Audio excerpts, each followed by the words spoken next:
Hello, my name is Paul McNeil and I'm the Assistant Professor of English here at Iḻisaġvik College.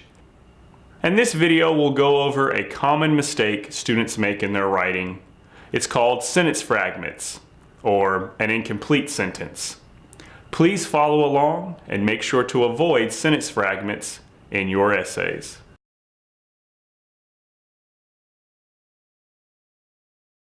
Students, I'd like to cover in this video a type of sentence structure, sentence level error that a lot of you make in your writing, and that's something called a sentence fragment, or you may have heard it called an incomplete sentence. And so basically an incomplete sentence is missing some of the basic components that make a complete sentence an independent clause or a complete thought. Sometimes the noun is missing, sometimes the verb is missing, sometimes both are missing. But it basically results in an incomplete thought. And so if you look at our first example here, Purdue offers many majors in engineering. That's a complete thought. Purdue is the noun, offers is the verb, so it makes sense. There's no confusion when you hear that sentence, Purdue offers many majors in engineering. However, this next part in red is the fragment, such as electrical, chemical, and industrial engineering. One way to think about a sentence fragment is if you walked up to somebody on the street and just said this phrase, would they understand what you were saying? Now, I know when you're writing this and you see it on the screen here, it makes sense because you have the benefit of having this sentence before it. So it makes sense to you. But let's pretend we didn't have this sentence before it, and you walked up to somebody on the street and just said, such as electrical, chemical, and industrial engineering. You just said that phrase. They would have no idea what you were talking about. They would be confused.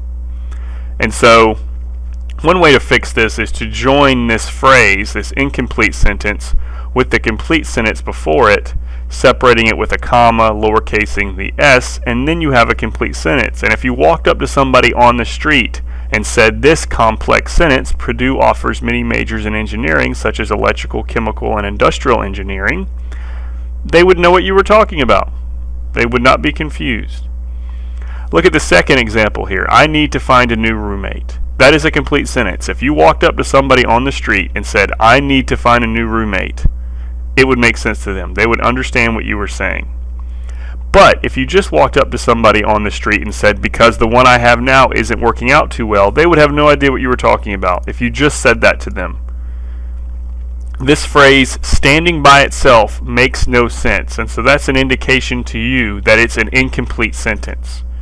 So the easiest way, again, to fix this is to just join this phrase that cannot stand by itself because it's not a complete sentence with the complete sentence before it. We've added the conjunction because to join these two phrases together, and now we have a complete complex sentence.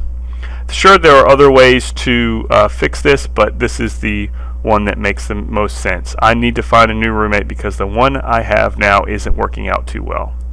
So let's look at this last example here. A story with deep thoughts and emotions. Again, by itself, this phrase makes no sense. What story?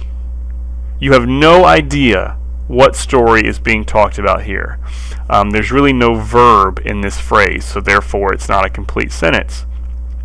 So again, picture that random stranger on the street you would go up to and just say, a story with deep thoughts and emotions. Again, they would just be completely confused. So, there's many ways we could fix this. Let's say we could say she told a story with deep thoughts and emotions. That makes sense.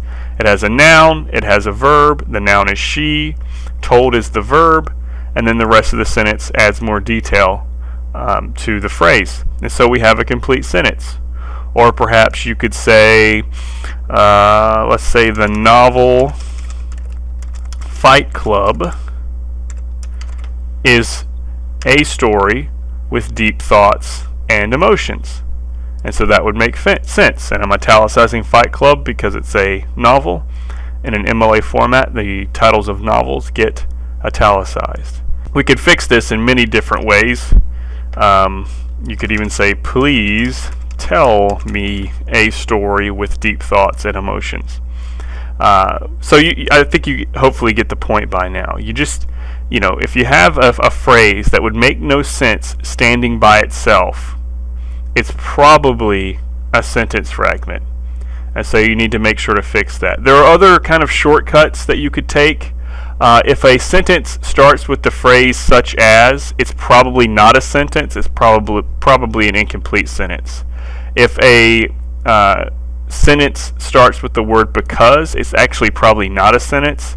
It's probably a incomplete sentence. And there are other words too. You may have heard this in your K through 12 education. If you start a sentence with the word and or which, those are probably incomplete sentences as well. That's not always the case, but usually that is the case, and so that's a good indication.